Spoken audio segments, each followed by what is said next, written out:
বাংলাদেশের আসন্ন জাতীয় সংসদ নির্বাচনকে কেন্দ্র করে যে নতুন উৎসাহ উদ্দীপনা নিয়ে বাংলাদেশ জামাত ইসলাম সহ বাংলাদেশের প্রায় 10টি দল ইতিমধ্যেই ঐক্যবদ্ধ হয়েছে এবং তার আসসালামু আলাইকুম। আমি আপনাদেরকে দেখাবো এবার জামাত ইসলামের আসল গোমর ফাঁস করে দিলেন। যাত্রা জানলে অবাক হয়ে যাবেন। তো আজকের ভিডিওটি অত্যন্ত গুরুত্বপূর্ণ।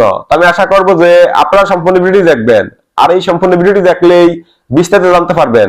আর এই ভিডিওটি দেখানোর আগে আপনাদের কাছে আমার ছোট্ট একটি রিকোয়েস্ট, আপনারা যদি আমার চ্যানেলে নতুন হয়ে থাকেন আমার এই চ্যানেলটি সাবস্ক্রাইব করে আমার সাথেই থাকুন। আর এখন চলুন কথা না বাড়িয়ে আমরা ভিডিওটি দেখে আসি। বিসমিল্লাহির রহমানির রহিম। প্রিয় দেশবাসী, আসসালামু আলাইকুম ওয়া রাহমাতুল্লাহি ওয়া বারাকাতুহু। বাংলাদেশের আসন্ন জাতীয় সংসদ নির্বাচনকে কেন্দ্র করে যে নতুন উৎসাহ উদ্দীপনা নিয়ে বাংলাদেশ জামাত ইসলাম সহ বাংলাদেশের প্রায় 10টি দল ইতিমধ্যেই ঐক্যবদ্ধ হয়েছে এবং তারা আসনভিত্তিক সমঝোতার ব্যাপারে সবাই মিলে পজিটিভ ধারণা পোষণ করে একেবারে প্রায় 90% জায়গায় তারা ঐক্যবদ্ধ হতে পেরেছে ইতিমধ্যেই। সেটা বাংলাদেশের তৃতীয় আরেকটি গোষ্ঠীর, এবং যারা এই নির্বাচনে পরাজিত হবেন সেই পরাজিত শক্তির ঘুম নষ্ট করে দিয়েছে।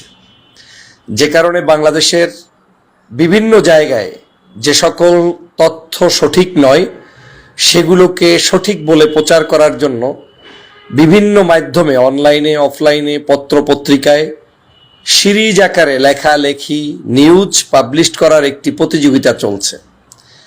আদতে বাংলাদেশের আমার আত্মবিশ্বাসের জায়গা থেকে আজকের বছরের শুরুর দিনে আপনাদেরকে স্পষ্ট করে বলতে চাই, বাংলাদেশে জামাত ইসলাম, চরমনাই সহ এনসিপি সহ অন্যান্য যে সকল রাজনৈতিক দল ইতিমধ্যেই ঐক্যবদ্ধ হওয়ার ব্যাপারে পজিটিভ ধারণা পোষণ করে তারা তাদের কাজ চালাচ্ছেন। এই জোট কিংবা সমঝোতা ভেঙে যাওয়ার জোট নয়, ভেঙে যাওয়ার সমঝোতা নয়। এটা থাকবে, এখানে আলোচনা হবে, সমালোচনা হবে, পাওয়া না পাওয়ার অনেক গল্প শোনা যাবে, কথা থাকবে। প্রত্যেকেই তার জায়গা থেকে দলীয় স্টেটমেন্ট তারা বর্ণনা করবেন, কিন্তু এন্ড অফ দ্য ডেতে 300 আসনে এই সমঝোতার ভিত্তিতেই নির্বাচন হবে, এটাই আমার আত্মবিশ্বাস বলে। কারণ বাংলাদেশের এই যে সকল রাজনৈতিক দল আছেন তারা ইতিমধ্যেই বুঝতে সক্ষম হয়েছে, তাদের ঘাড়ের উপরে পাড়া দিয়ে বিভিন্ন সময় বিভিন্ন রাজনৈতিক দল রাষ্ট্র ক্ষমতায় আসতে চায়, আসে, কিন্তু আসার পরে যাদের ঘাড়ের উপরে পাড়া দিয়ে ক্ষমতায় আসে তাদেরকে ব্যবহার করে ছিটে দেয়, তাদেরকে ব্যবহার করে ফেলে দেয়, ঝেড়ে দেয়, কিন্তু তাদের দিয়ে তাদের মানসিকতার কোনো রাষ্ট্র ব্যবস্থাও পরিচালনা যেমন করে না, পাশাপাশি তাদের প্রতি কোনো স্নেহসুলভ, শ্রদ্ধাসুলভ, ভালোবাসার কোনো নজির বিগত দিনে স্থাপন করতে পারে নাই এবং বর্তমানেও পারছে না। আপনারা জানেন যে বাংলাদেশ জামাত ইসলামীর নেতৃত্বে আগামীর সরকার গঠিত হবে। সে সরকারের প্রধানমন্ত্রী যেই দল থেকে সর্বোচ্চ পরিমাণ ভোট পেয়ে সিট পেয়ে নির্বাচিত হবে সেই দলেরই প্রধানমন্ত্রী হবেন বলে ইতিমধ্যেই জামাতের আমির ডাক্তার শফিকুর রহমান সাহেব স্ট্রেট ফরওয়ার্ড বক্তব্য দিয়েছেন। সাংবাদিকদেরকে বলেছেন, রাইটার্সকে বলেছেন, বিভিন্ন গণমাধ্যমে তার এই বক্তব্য প্রচার হয়েছে। বাংলাদেশে আপনারা জানেন যে বিশেষ করে ইসলামপন্থী যে রাজনৈতিক দলগুলো, জামাতে ইসলাম, চরমনাইয়ের পীরের ইসলামী আন্দোলন সহ আরও কয়েকটি, আল্লামা মামুনুর সাহেবের দল সহ প্রায় যে 8টি দল ইতিমধ্যেই কাজ করেছে, এই 8টি দল কিন্তু একটা জায়গায় সমন্বয় করেছে স্পষ্ট, সেটা হচ্ছে যে যেখানে সর্বোচ্চ জনপ্রিয় সে আমার দলের না আর একজনের দলের, এটা বিবেচনায় নেওয়া হবে না। নেওয়া হবে সিট কনফার্ম করতে হবে, এমপি কনফার্ম করতে হবে যে ওই আসনে তুলনামূলক ওই ব্যক্তি বেশি ভোট পেয়ে নির্বাচিত হতে পারেন, তারাই কিন্তু নমিনেশন পাবেন। অতএব এই অবস্থা যদি বিরাজ থাকে তাহলে সেখানে কে কয়টা আসন পাবে সেই আসনের ভিত্তিতে আলোচনার বিষয়টা কিন্তু থাকবে না। তারপরেও প্রত্যেকটি দল চাইবেন তার দলের যদি 2জন ব্যক্তিকে বেশি নমিনেশন দিয়ে এমপি সিট কনফার্ম করা যায় তাহলে অবশ্যই সেটা ভালো, কিন্তু এই ভালোর অর্থ এই নয় যে তারা সিট চাইতে গিয়ে জোট থেকে ছিটকে পড়ে বাহিরে গিয়ে তৃতীয় পক্ষের হাতে মশাল ধরিয়ে দিবেন, সে আশা গুড়ে বালি। এ বাংলাদেশে বামপন্থী নাস্তিক্যবাদী দালালদের কোনো ষড়যন্ত্র আর কাজে আসবে না। সেটা যে ইতিমধ্যেই ভেস্তে গিয়েছে তার প্রমাণ হচ্ছে চরমনাইয়ের পীর সাহেবের এই দলের ইসলামী আন্দোলনের যে যুগ্ম মহাসচিব রয়েছেন, তিনি কিন্তু ভিডিওতে স্পষ্ট বলেছেন যে আমাদের কোনো জায়গা থেকে ওই রকম বড় কোনো ধরনের দল মানে ভেঙে যাওয়ার কিংবা আমাদের জোট ভেঙে যাওয়ার কোনো সুযোগ নেই। মনোমালিন্য আমাদের তর্ক বিতর্ক আলোচনা থাকবে, কিন্তু তৃতীয় পক্ষ এটাকে নিয়ে সুযোগ নিতে চায়। আমিও স্পষ্ট করে বলতে চাই, আমাদের ঐক্য অনৈক্যের সুর বাজানোর জন্য তৃতীয় পক্ষ দুটি কারণে এটা করতে পারে। প্রথমত হচ্ছে তারা বুঝতে পেরেছে যে আগামীর জোট যে কোনো মূল্যে, এই যে ঐক্যবদ্ধ জোট, এই জোটটা নতুন নতুন রাজনৈতিক দলের সংমিশ্রণে এটা বৃদ্ধি পাবে এবং আগামীর রাষ্ট্র ক্ষমতায় এই জোটই ক্ষমতায় যাবে। যেহেতু এই জোট ক্ষমতায় যাবে, তাহলে এই জোটকে তো বাধাগ্রস্ত করার একটা মাধ্যম, সেটা হচ্ছে অনৈক্য তৈরি করে দাও। যদি অনৈক্য তৈরি করে দেয়া যায়, তাহলে এই জোটকে সহজেই আপনি ক্ষমতার জায়গা থেকে দূরে রাখতে পারবেন, তারা যেতে পারবে না। এটা হচ্ছে তাদের ধারণা। কারণ তারা দেখছে যে এত বড় একটি জোট হয়ে গেল এবং সেই জোটে তারুণ্যের সংগঠন এনসিপি সহ বিভিন্ন রাজনৈতিক দল ইতিমধ্যে সম্পৃক্ত হয়েছে। এই 8টা দলের জায়গায় 10টা হয়েছে, কেউ কেউ বলছেন আরো 2-1টি দল সম্পৃক্ত হতে পারে। তো সেই জায়গা থেকে তাদের এখন আর কোনো অবস্থায় ঘুম কিন্তু নেই। প্রিয় বন্ধুরা আমার, বিরোধী যে পক্ষটি ভয় পাচ্ছে, তাদের ভয়ের প্রথম কারণ হচ্ছে তারা যাদেরকে নিয়ে জোট করে নির্বাচন করছে, তারাও ওই প্রধান রাজনৈতিক দলকে কিন্তু ভয় পাচ্ছে এই ভেবে যে তাদের সাথে যে কোনো মূল্যে প্রতারণা হতে পারে। একদিকে বিরোধী দলের আপনাকে দাঁড় করিয়ে দিল একটা সিটে এবং আপনাকে বলল যে আপনার ওই সিটে আমাদের কোনো প্রার্থী থাকবে না, কিন্তু গোপনে গোপনে সেখানে বিদ্রোহী প্রার্থী দাঁড় করিয়ে দিয়ে আপনাকে চাইলে তারা সেখানে অপদস্থ করতে পারে। আর যদি দালালি গোলামির চরম জিনজিরে আবদ্ধ হয়ে যেতে পারেন, হয়তো আপনাকে চাইলে তারা নিয়েও আসতে পারে। নির্ভর করছে তাদের ব্যক্তিগত সিদ্ধান্তের উপরে। কিন্তু বাংলাদেশ আজকের যে নতুন একটি দল, যারা আজকের নতুন করে এই সমঝোতার রাজনীতি করছে, তাদের মধ্যে বাংলাদেশ জামাত ইসলামের আমির ডাক্তার শফিকুর রহমান সাহেবের কথাবার্তায়, চরমনায়ের বর্তমান পীর সাহেব হুজুরের কথাবার্তা আলোচনার মধ্যে কোনোভাবেই প্রমাণ হয় না যে তারা কেউ ব্যক্তিগতভাবে এখান থেকে লাভবান হয়ে খুব একটা বড় কিছু করতে চান না, বরং তারা দেশকে সামনে রাখছেন, দেশের বাংলাদেশপন্থী রাজনীতিকে সামনে রাখছেন, ন্যায় ও ইনসাফের একটি বাংলাদেশ গঠন করার এজেন্ডাকে তারা সামনে রাখছেন, মানুষের চুরি ডাকাতি হত্যা সন্ত্রাস নৈরাজ্য থেকে মুক্ত একটি বাংলাদেশ গঠন করার এজেন্ডা তারা সামনে রাখছেন। এবং বারবার তারা একটা কথাই বলছেন, আমরা তো শুধুমাত্র রাজনীতি কিছু পাওয়ার জন্যই করছি সেটা নয়, আল্লাহর সন্তুষ্টির উদ্দেশ্যে দেশবাসীর চাওয়া পাওয়ার চাহিদার আলোকেই কিন্তু তারা এই কাজটি করছেন। সেই জায়গা থেকে আমার আস্থা বলে, চরমনায়ের পীর সাহেব হুজুরের সাথে যতবার চলেছি, দেখেছি, বুঝেছি, সেই জায়গা থেকে আমার স্পষ্ট ধারণা কোনো অবস্থায় এই চরমনাই এবং জামাতের ঐক্য বিনষ্ট কেউ করতে পারবে না। কারণ তারাও জানে এই ঐক্য বিনষ্ট করলে যারাই এখান থেকে ছিটকে পড়বে তাদেরকে জনগণ ভালোভাবে নিবে না। এদেশের জনগণ এখন ভালো করেই বোঝে যে জামাত ইসলাম বাদ দিয়েও যেমন ইসলামিক রাজনৈতিক দল নেই, পাশাপাশি ইসলামিক ছোট বড় রাজনৈতিক দলগুলো ঐক্যবদ্ধ হলে এদেশের জনগণ অবশ্যই সেখানে খুশি হয় এবং তারা সেখানে আনন্দিত হবেন।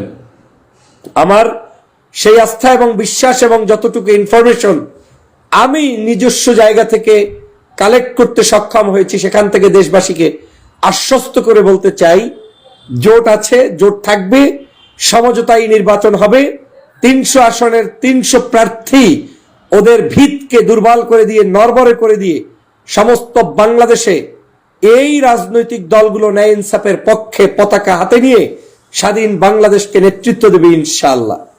এবং আমার আত্মবিশ্বাস বলে আগামীর বাংলাদেশ জামাত ইসলামীর আমির ডাক্তার শফিকুর রহমান হবেন বাংলাদেশের প্রধানমন্ত্রী, এবং তার উপরে আস্থা রেখেই বাংলাদেশের সমগ্র রাজনৈতিক দল ইতিমধ্যেই কিন্তু সংঘবদ্ধ হচ্ছে। ডাক্তার শফিকুর রহমান সাহেব বলে দিয়েছেন যে বাংলাদেশের আগামীর সরকার ব্যবস্থাটাও করতে চাই স্থিতিশীল রাষ্ট্র ব্যবস্থা গঠনের জন্য একটি গণমুখী সরকার যেই সরকারে হবে, সকল রাজনৈতিক দল থেকে যারা দেশপ্রেমিক রাজনৈতিক দল তারা সেই সরকারে অংশগ্রহণ করবে এবং সেটা একটা জাতীয় সরকারের রূপ নেবে। এই যে উদারতা, এই যে তার চিন্তা চেতনা, সেখান থেকে আমরা স্পষ্ট বলতে পারি জাতীয় সরকার যারা করতে চেয়ে প্রতারণা করছেন, সেই জায়গায় বরং জাতীয় সরকার ঘোষণা না দিয়েই জাতীয় সরকারের রূপরেখায় চলে গিয়েছেন বাংলাদেশ জামাত ইসলামী, এবং তারা ইতিমধ্যেই সেই বিশ্বস্ততা দলগুলোর মধ্যে অর্জন করতে পেরেছেন বিদায় আগামীর এই জোট বলবৎ থাকবে। আমার এই জোটের বন্ধুদের প্রতিও আমার যে আহ্বান থাকবে সেটা হচ্ছে, একজন এমপি অত্যন্ত গুরুত্বপূর্ণ। এজন্য নির্বাচনী মাঠে আপনার কাছে শক্তি হচ্ছে পার্লামেন্ট মেম্বার কে কতটি পেলেন। জোটবদ্ধভাবে যদি 300 আসনের মধ্যে সর্বাধিক সংখ্যক পার্লামেন্ট মেম্বার পাওয়া যায়, তাতে যদি আমি সর্বাধিক সংখ্যক নমিনেশনও না পাই, তার চাইতে সর্বাধিক সংখ্যক পার্লামেন্ট মেম্বার আপনারা যদি অ্যাচিভ করতে পারেন, সেটা হচ্ছে মূলত বেনিফিটের জায়গা। ত্যাগ, আমাদের আন্তরিকতা, আমাদের একে অপরের প্রতি শ্রদ্ধাবোধ, ভালোবাসা, এগুলোর মধ্য দিয়েই আমাদের সেই জায়গায় তৈরি করতে হবে, পৌঁছতে হবে। কিন্তু সেই জায়গায় পৌঁছার আগেই যদি মাত্র 2 মাসের আনন্দের জন্য আমরা সিট কে কয়টা পেলাম এটার উপর ভিত্তি করে এই রাজনৈতিক ঐক্যকে বিনষ্ট করেন, তাহলে নিশ্চয়ই আগামীর দিনের রাজনৈতিকভাবে নির্বাচনে যদি পরাস্ত হয়, সেখানে কিন্তু কোনো অবস্থাতেই কোনো দলের জন্য মঙ্গলজনক কিছুই বয়ে আসবে না। অতএব এমপি হতে পারেন এমন প্রার্থীরাই বাংলাদেশের বিভিন্ন আসনে নির্বাচন করবেন, এটাই প্রত্যাশা। এবং এমপি হতে পারেন এবং হবেন তারাই সরকার গঠন করে সরকারের বিভিন্ন জায়গায় রাষ্ট্র চালানোর জন্য সৎ, বুদ্ধিজীবী, ভালো মানুষদেরকে দরকার।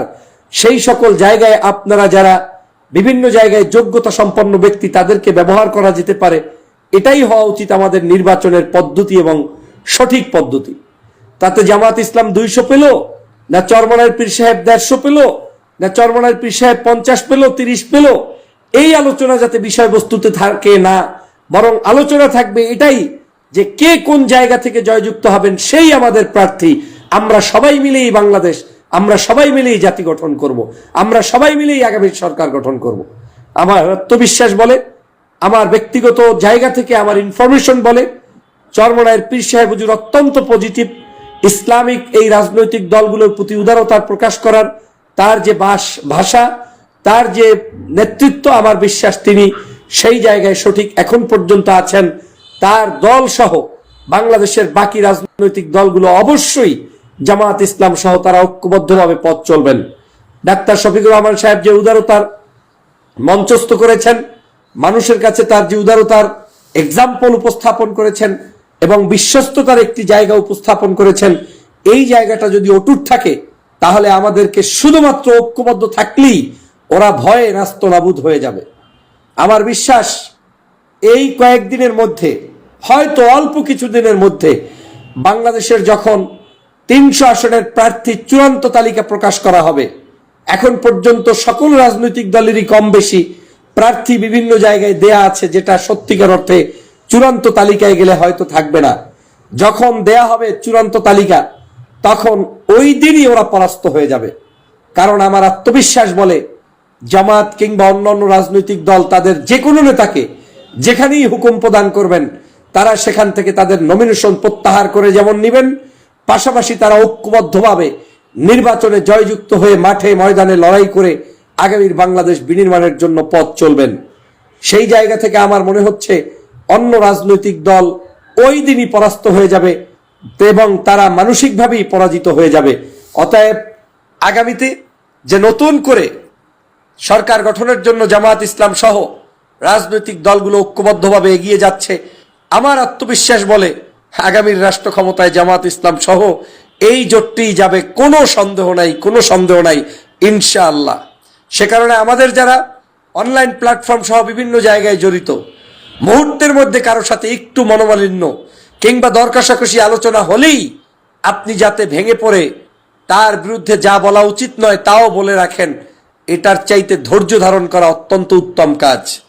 কারণ আপনি যাকে বলছেন তাকে নিয়েই আপনি পরশুদিন আবার মাঠে নামবেন, এ বিষয়টি আপনাকে মাথায় রেখেই পথ চলা উচিত। শ্রদ্ধা, ভালোবাসা, সম্মানের জায়গাটা নষ্ট করে কখনোই রাজনীতি করা যায় না। রাজনীতি হতে হয় সহমর্মিতা, আদর্শ, ভালোবাসা, একে অপরের প্রতি সহানুভূতিশীল আচরণ করার মধ্য দিয়ে রাজনীতি প্রতিষ্ঠিত করতে হয়। আমার আত্মবিশ্বাস বলে বিনির্মাণের সারথি হিসাবে আপনি, আমরা, আপনারা সবাই মিলে ঐক্যবদ্ধভাবে সংসদে যাব। আমার আহ্বান থাকবে জোট নেতাদের প্রতি, মিনিমাম আপনারা এমনভাবে সেট আপ করুন যাতে করে জোটের কোনো শীর্ষ নেতাকে সংসদের বাহিরে আমাদের রাখতে না হয়। আগামী জাতীয় সংসদে যে কয়টি দল নিয়ে আপনারা জোট করবেন সেই কয়টি দলের অন্ততপক্ষে জোট প্রধানরা সংসদে ঢুকবে সবার আগে, এবং আপনারা মিলে ঐক্যবদ্ধ একটি সংসদ প্রতিষ্ঠা করবেন, সেই উদাত্ত আহ্বান জানিয়ে আজকের বক্তব্য শেষ করছি। সবাইকে ধন্যবাদ। ঝালকাঠি 1 আসনে বাংলাদেশ জামাত ইসলামীর পক্ষ থেকে আপনাদের সবাইকে অভিনন্দন এবং অগ্রিম শুভেচ্ছা জানিয়ে বক্তব্য শেষ করছি। আল্লাহ হাফেজ। তো আমি আশা করছি যে আপনারা সম্পূর্ণ ভিডিওটি দেখেছেন। তো আপনাদের যদি এই বিষয় নিয়ে কোনো মতামত থাকে আমাকে অবশ্যই কমেন্টে জানাবেন। তো আমি এখানে ভিডিওটি শেষ করতেছি। তো দেখা হচ্ছে পরবর্তী ভিডিওতে। সে পর্যন্ত সবাই ভালো থাকবেন, সুস্থ থাকবেন। আল্লাহ হাফেজ।